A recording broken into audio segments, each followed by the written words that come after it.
Hi guys, just want to cover a new topic. So we had a little bit of a scary event this weekend. While Louise was outside on her own after dinner, she, for the first time ever, decided to challenge our boundaries. So she dug a little hole underneath our fence, and I was alerted that she was outside of the fence because of our front door camera system. So it lets us know if there's critters going by, and it was Louise.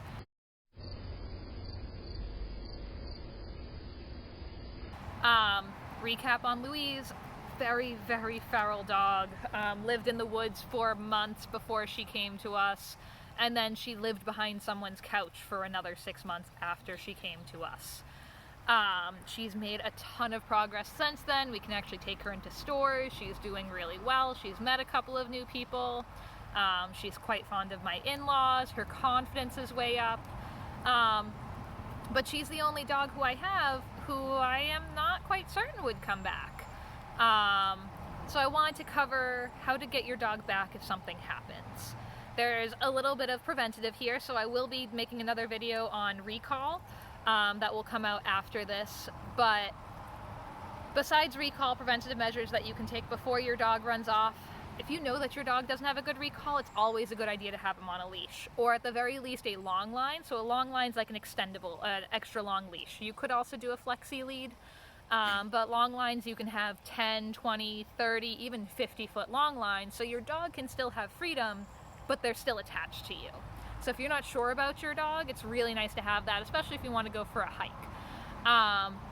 Obviously having a fenced-in yard is super helpful. We have a very large fenced-in yard here. We don't have anything that goes underneath our fence because generally our dogs don't challenge boundaries, and our dogs don't really dig either. If you had a digger inside of a fence, what I would do is I would redirect them to an appropriate digging area. So that might be a kiddie pool filled with sand. You can make it extra tempting to dig there by burying like toys or treats so that they want to dig there as opposed to at the fence line. Obviously keeping an eye on them is a really good idea. If your dog is already gone, there's a couple of different things you can do. One idea that works for some people is to honestly have a very quiet barbecue. So grill some meats outside. That smell is very tempting for dogs, and it travels quite a ways. So some dogs will come back to you that way. Some dogs immediately go into fight or flight. So those are the dogs you have to be really careful about. You want to tell your neighbors, tell your town, get on your local community pages and let them know that your dog is out there, but that they are skittish, and that it is better not to call them, that if they see them, just to take a picture or file a report, send that information to you. In some areas, leaving water, their bed, a clothing item of yours can also be helpful. Sometimes you can also leave food. The issue with food is sometimes it can attract other predators. So especially depending on how large your dog is, you might want to be careful if it's a very small dog and it's an area with coyotes that the food might attract. Those are the big ones. Just get some community support, keep an eye out for them. Trail cams can also be really helpful.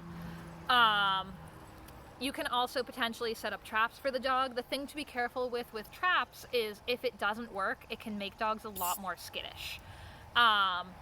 If you see a dog who you think is lost, I would also try not to do a whole lot of coaxing with them. That can actually set some dogs off.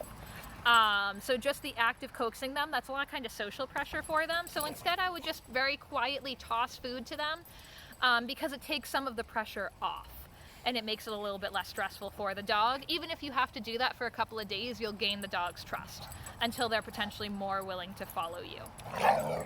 Sorry, we have Mally. Thank you. We have some dogs playing right now. But I hope that helps. I hope that you never have to deal with it. And if you think that's a possibility, definitely put some preventative measures in place. Otherwise, if your dog is out there, good luck finding them. Keep some tasty smelling things outside. Don't give up hope. Call them, even if maybe you have a special thing that you do with your dog. So like for Louise, for example, she is actually one of those dogs who is triggered by trying to be coaxed. So instead of coaxing Louise, I ended up singing to her. It's something that I started as soon as she was going outside, and I would just sing a little tune to her, and we made that into a game. So instead, when she was outside and I knew that she couldn't be coaxed, I sang to her, and as soon as I started that, I think it just brightened her up a little bit and it made her excited, so I heard her tags jingle and she ran right over. So I'm not making it a stressful pressure thing, I'm making it an exciting, fun thing for her to come back to me. That can also work. So instead of you yelling, Bruno, Bruno, Bruno, get back here, if you go, here's a puppy, puppy, puppy, sometimes it can actually give that extra little boost that dogs need to want to come back and to be enthusiastic about it. And to break them out of that really strong fear cycle that some dogs get into when they are out. So again, good luck, and I hope that you all have a great day.